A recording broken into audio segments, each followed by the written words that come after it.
Friends,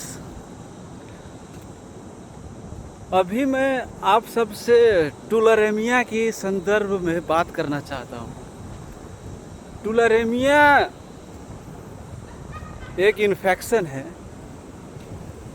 जो एक bacteria से होती है, ग्राम निगेटिव बैक्टीरिया होती है।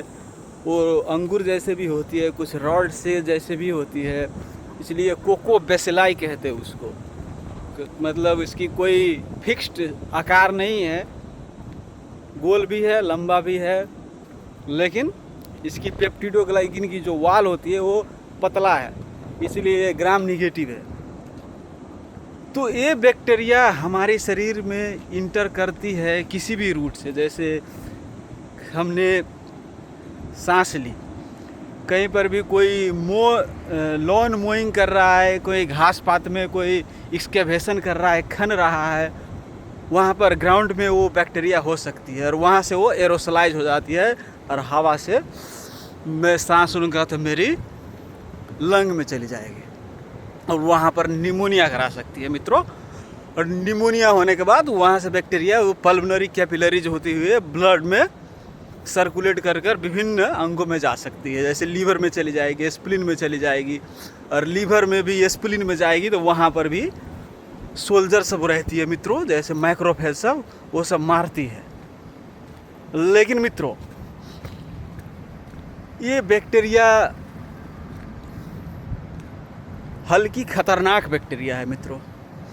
क्यों खतरनाक है? क्योंकि मैक्रो सब उसको खाता है, मारने की कोशिश करता है, लेकिन उसे मार नहीं पाता है। उसी में वो अपना घर बना लेता है और बाल बच्चा सब पैदा करता रहता है, बहुत सारी। इसलिए कहता हूँ मित्रों, ये हल्की खतरनाक बैक्टीरिया है। हमारी इम्यून सिस्टम इसको मारने में उतना सक्षम नहीं है। तो मैंने कहा आपसे कि ये एयर के थ्रू लंग में जा सकती है और वहाँ से ब्लड होते हुए विभिन्न अंगों में जा सकती है। तो एक माध्यम वो हो गई। दूसरी माध्यम होती है कि वो बूचर सब होते हैं जो मीट को कटिंग करता है, और वो एनिमल में, कोई भी एनिमल में वो बैक्टीरिया है और उसको कट किया तो हल्की उसको, यदि उसका स्क्रीन ब्रीच हुआ है, हल्की कट लगी है, तो उससे वहाँ बैक्टीरिया वहाँ पर इंटर कर जाती है और वहाँ पर लोकली अल्सर बना देती है।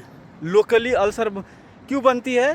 क्योंकि हमारी यदि इम्यून सिस्टम सक्षम हो तो हमारी इम्यून सिस्टम जहाँ पर वो बैक्टीरिया इनोकुलेट हुआ है वहीं पर वो कंटेन करने की कोशिश करती है, ताकि वहाँ से डिसेमिनेट होकर हमारे शरीर में नहीं फैले। इसलिए वहाँ पर बहुत सारी तेज़ इन्फ्लामेशन होती है, जिसकी वजह से वहाँ पर अल्सर बनती है। और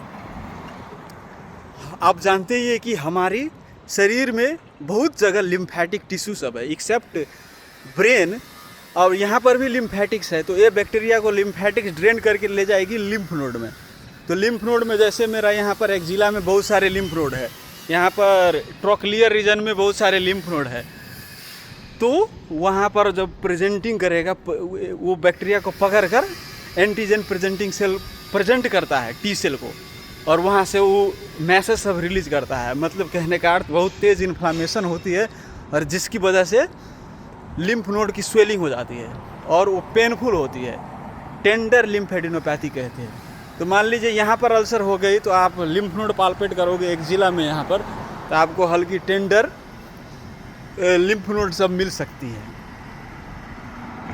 तो ये एक कहा मैंने आपको, लंग की मार्फत से जाएगी, एक इनोकुलेशन की माध्यम से हो गई। तीसरा माध्यम हो सकती है खाना के मार्फत। कोई फूड वाटर कंटामिनेटेड है वो बैक्टीरिया से, और वो बैक्टीरिया जो कंटामिनेटेड फूड आपने सेवन किया वो हमारे पेट में चली जाएगी और पेट में एसिड उसको मारने की कोशिश करेगा। वहाँ से वो यदि बच कर निकल जाए, मान लीजिए कोई व्यक्ति प्रोटॉन पंप इनहिबिटर सब ले रहा है, एसिड सप्रेशन करने की दवाई सब ले रहा हो, जैसे रिफ्लक्स की मरीज सब लेता रहता है, तो वहाँ से वो बैक्टीरिया एसिड नहीं मार पाएगी, इंटेस्टिन में चली जाएगी। इंटेस्टिन में आप जानते ही हमारी छोटी आंत में, स्मॉल इंटेस्टिन में लिम्फेटिक टिश्यू सब रहती है, वहाँ पर वो मारने की कोशिश करेगी। लेकिन मैंने आपको पहले ही बोल दिया कि ये मैक्रोफेज सब इसको मारने में उतना सक्षम नहीं है मित्रों। वो मैक्रोफेज को ही अपना घर बनाकर उसी में बाल बच्चा बनाता रहता है, उत्पादन करता रहता है मित्रों। उसके बाद वो वहाँ से पोर्टल सिस्टम उसमें जाएगी। हमारे स्मॉल इंटेस्टाइन से जितने भी हम खाते हैं वो मॉलिक्यूल सब पोर्टल सिस्टम होते हुए लीवर में जाती है। तो वहाँ से वो पोर्टल सिस्टम के रूट होते हुए हमारे लीवर स्प्लीन में जाएगी और वहाँ पर भी मारने की कोशिश करेगी, लेकिन ये बैक्टीरिया नहीं मरती है। और जब मारने की कोशिश जब होती है हमारी अंग में, तो वहाँ पर कुछ सूजन होती है, इन्फ्लामेशन होती है। तो लीवर स्प्लीन में भी इन्फ्लामेशन हो सकती है और वहाँ पर भी एब्सेस बना सकती है, समझे मित्रों। हेपेटाइटिस हो सकती है, स्प्लेनाइटिस, स्प्लेनिक एब्सेस, लीवर एब्सेस, ये सब करा सकती है। और उस वहाँ से फिर वो ब्लड में फिर चली जाएगी और ब्लड होते हुए बहुत अंगों में जाने की संभावना रहती है। तो ये हो गई। और कोई माध्यम है मित्रों जो मैंने आपको नहीं कहा है। एक माध्यम है, जैसे मेरी हाथ में कोई बैक्टीरिया है, वो फ्रांसिसेला टुलरेंसिस बैक्टीरिया है, और मैंने अपनी आँख को रब किया, तो क्या होगी, ये देखते हो ना, ये म्यूकोसा है, बहुत पतला है, यहाँ पर खून भी बहुत तेज बहती है और वहाँ पर जाके कंजंक्टिवाइटिस, डेक्रोसिस्टाइटिस, ये आँख की इन्फ्लामेशन, केराटाइटिस कहती है, कॉर्निया की इन्फ्लामेशन करा देगी। तो ये सब माध्यम है जिससे ये बैक्टीरिया हमारे शरीर में इंटर करती है। और ये जो शब्द है फ्रांसिसेला टुलरेंसिस, इसका अर्थ क्या होता है? फ्रांसिसेला एक व्यक्ति का नाम था मित्रों। उसको सम्मान करने के लिए, क्योंकि उसने योगदान दिया है इसके अध्ययन में, इसलिए उसका नाम रख दिया फ्रांसिसेला। टुलरेंसिस नाम क्यों दिया? टुलरेंसिस क्यों नाम दिया? क्योंकि टुलारेन एक जगह की नाम है यूनाइटेड स्टेट्स में। वहाँ पर स्क्विरल सब जानते हैं मित्रों, वो गाछी पर रहता है ना स्क्विरल। बहुत सारी स्क्विरल को बीमारी हो गई थी, वो बहुत सारे स्क्विरल मर रहा था बुखार सबसे। तब उसको वेटेरिनियन वैज्ञानिक सब ने अध्ययन किया और पाया कि ये बैक्टीरिया की वजह से बहुत सारी स्क्विरल सब मर रही है। तो जगह की नाम है टुलरेन, तो इसलिए उसका नाम दे दिया फ्रांसिसेला टुलरेंसिस, ताकि वैज्ञानिक का नाम भी याद किया जाए भविष्य में। और जिस जगह पर ये पहले ये बैक्टीरिया की डिस्कवर हुई यूनाइटेड स्टेट्स में, वहाँ की जगह को भी मेडिकल स्टूडेंट सब जन्म तक याद करता रहे मित्रों, इसलिए उसका नाम दे दिया गया फ्रांसिसेला टुलरेंसिस। तो मैंने आपको पहले ही बोल दिया किस माध्यम से बैक्टीरिया हमारे शरीर में जाती है। अब जाती है तो क्या होती है, हमारे शरीर इन्फ्लामेशन करती है, इम्यून रिस्पॉन्स एक्टिवेट होती है, जिसके कारण से फीवर, मलेज, फैटिग ऐसी जैसे लक्षण सब आ सकती है। जनरल सिस्टमिक सिम्टम्स कहते हैं, वो ऐसी आ सकती है। और जिस अंग में इन्वॉल्व किया है उस वहाँ पर भी इन्फ्लामेशन होती है। लंग में है तो निमोनिया, पैरानिमोनिक फ्यूजन, लंग एब्सेस, ये सब करा सकती है। आपको पहले ही बोल दिया अल्सरेटिव फॉर्म, जहाँ पर वो लोकली इनोकुलेट किया है वहाँ पर अल्सर बना देती है। और लिम्फ नोड की स्वेलिंग होती है, उसको कहते हैं अल्सरोग्लैंडुलर सिंड्रोम। अल्सर भी है और ये लिम्फ नोड को ग्लैंड कहते हैं अंग्रेजी भाषा में, तो अल्सरोग्लैंडुलर सिंड्रोम कहते हैं। तो वो हो सकती है। तीसरी फॉर्म होती है टाइफाइडल फॉर्म कहते हैं। टाइफाइड तो आप सब जानते हैं मित्रों। टाइफाइड का अर्थ होता है, टाइफस शब्द से आया है, टाइफस का अर्थ होता है कन्फ्यूजन। तो टाइफाइड की मरीज सब ज़्यादा मतलब उसकी मानसिक स्थिति हमारी जैसे ओरिएंटेड नहीं रहती है, क्योंकि वो इलनेस की वजह से, इसीलिए उसका नाम दिया गया था टाइफस। लेकिन आप सब जानते हैं कि टाइफाइड में बहुत सारी लक्षण होती है, जैसे बुखार आना, फीवर होना, ड्राउजीनेस, कन्फ्यूजन, ये सब होना, और गैस्ट्रोएंटेराइटिस ये सब हो सकती है। तो ऐसे फॉर्म में भी ये बैक्टीरिया इलनेस करा सकती है। तो इसको कहते हैं टाइफाइडल टुलरेमिया। गैस्ट्रोएंटेराइटिस, फीवर, मलेज, हल्की कन्फ्यूजन, टाइफस जैसी दिखती है, तो ये फॉर्म में भी हो सकती है। तो देखो मित्रों, कहने का अर्थ क्या हो गया कि अब ये ऐसे टाइफाइड जैसे दिखेगी, अल्सर जैसे दिखेगी, निमोनिया जैसे दिखेगी, तो हमें तो पहचाने में तो बहुत दिक्कत होगी ना मित्रों। क्योंकि हम निमोनिया जनरली देखते हैं, कोई मरीज का तो सोचते हैं स्ट्रेप्टोकोकस निमोनिया ने किया होगा, स्टाफ ऑरियस ने किया होगा, नहीं, कॉमन बैक्टीरिया जो है सो सोचते हैं। लेकिन हमें तो पता नहीं है फ्रांसिसेला टुलेरेंसिस ने भी किया हो सकता है। इसीलिए हिस्ट्री लेना आवश्यक है मित्रों। हिस्ट्री लो कि कोई एनिमल की एक्सपोजर हुई थी कि नहीं हुई थी। जैसे रैबिट सब होती है, हेयर सब होती है। हेयर भी हेयर भी एक रैबिट की वैरायटी है मित्रों।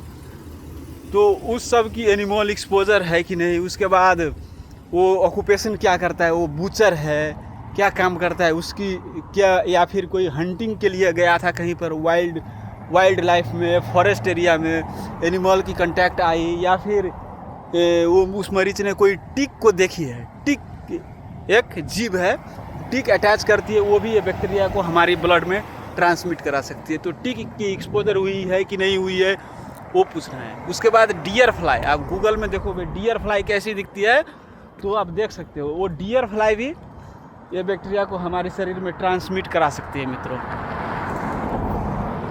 तो ये सब हिस्ट्री में लेना है। अब ये सब पेशेंट हिस्ट्री में देगा तो आपको एक सस्पिशन रखना है टुलरेमिया।